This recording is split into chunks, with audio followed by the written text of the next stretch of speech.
retrouve du coup sur le tableau de bord principal des paquets sur ma collection Anki. Donc vous voyez que moi je les ai organisés de manière un peu particulière. Donc moi elles sont organisées par matière. Donc on a toutes les matières, il y en a une trentaine, hein, que vous allez avoir en D4, donc classées par ordre alphabétique, et vous voyez qu'il y a des petits plus devant.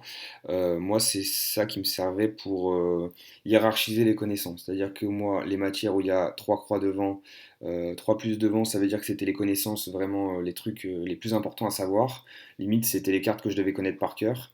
Quand c'était deux croix, c'est un peu moins important à savoir, et une croix, c'est vraiment les connaissances anecdotiques, mais que j'avais envie de rentrer quand même, parce qu'on sait jamais, ça peut toujours tomber, donc c'est des trucs un peu plus anecdotiques.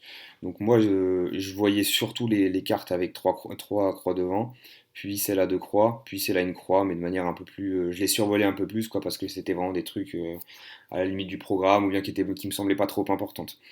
Donc voilà, ça c'est les paquets, c'est à partir de là où vous allez pouvoir jouer les cartes. Donc, comme je vous ai montré tout à l'heure, quand vous allez réviser, vous faire des sessions révision, vous étudiez un paquet. Donc, il va vous poser le recto. Ici, c'est les tuméfactions génitales les plus fréquentes chez la femme. Moi, j'ai beaucoup posé les questions de cette manière-là. En demandant la prévalence et les complications respectives, on affiche la réponse. Et vous voyez que là, c'est des trucs qui sont quand même déjà un peu plus poussés. Et qui sont des cartes un peu plus grosses avec plus de mise en page, etc.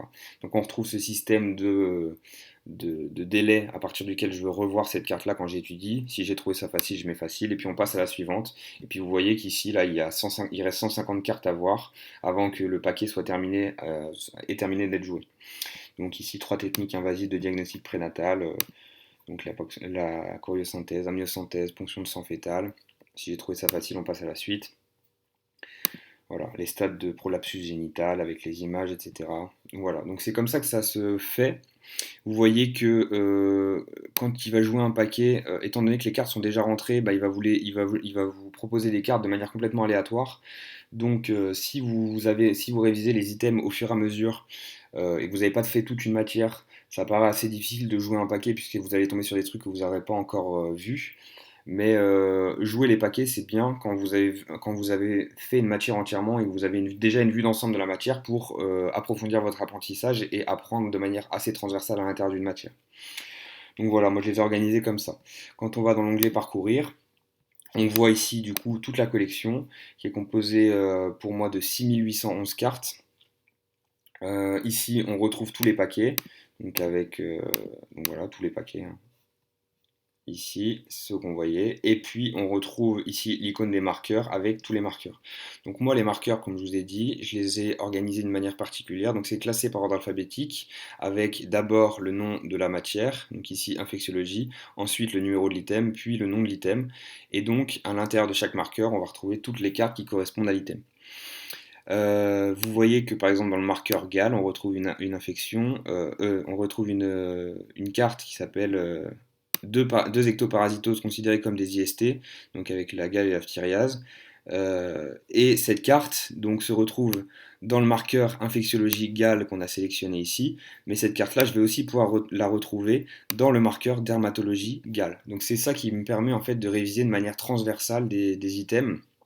Si jamais vous êtes en train de bosser le PI, vous faites au fur et à mesure, vous commencez par l'item, je sais pas, vaccination, et puis vous voyez qu'il y a des marqueurs enfin il y a des cartes qui se retrouvent dans ce marqueur-là, avec des informations qu'on va pas retrouver dans le PI, mais qu'on va retrouver ici par exemple dans le collège de pédiatrie.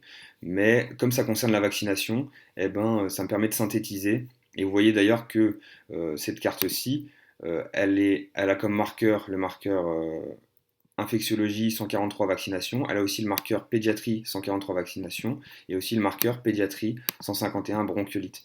Donc c'est vraiment des tags en fonction de ce qu'on va retrouver dans la carte et quels thèmes sont abordés et ça permet ensuite de retrouver une carte à plusieurs endroits sur différents marqueurs. Et donc vous voyez que cette carte-là, bronchiolite aiguë, facteur de risque de récidive et les indications du pavlizumab, c'est une carte qui n'est même pas dans le paquet infectiologie, malgré que ce soit ici dans le marqueur infectiologie. C'est une carte qu'on retrouve dans le paquet pédiatrie. Donc voilà, une fois que vous aurez compris un peu le fonctionnement du système des marqueurs et comment je les ai organisés, vous verrez que c'est assez pratique parce que ça permet vraiment quand vous bossez un item dans une matière, bah, de voir quels autres points de l'item sont traités dans d'autres matières.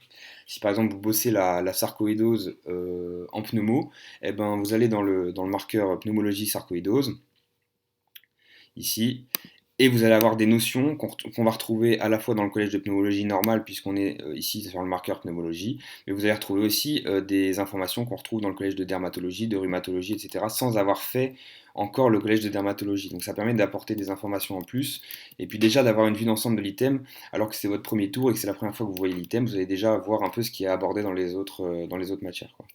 Donc c'est vraiment pratique, et moi c'est vraiment comme ça que ça m'a permis de synthétiser et puis d'avoir une vue transversale des items, parce qu'il y a quand même des fois des items qui sont retrouvés dans 3 4 5 bouquins différents, et c'est assez difficile quand on fiche de savoir, de se dire bon, dans quelle matière je le classe celui-là, c'est un peu compliqué.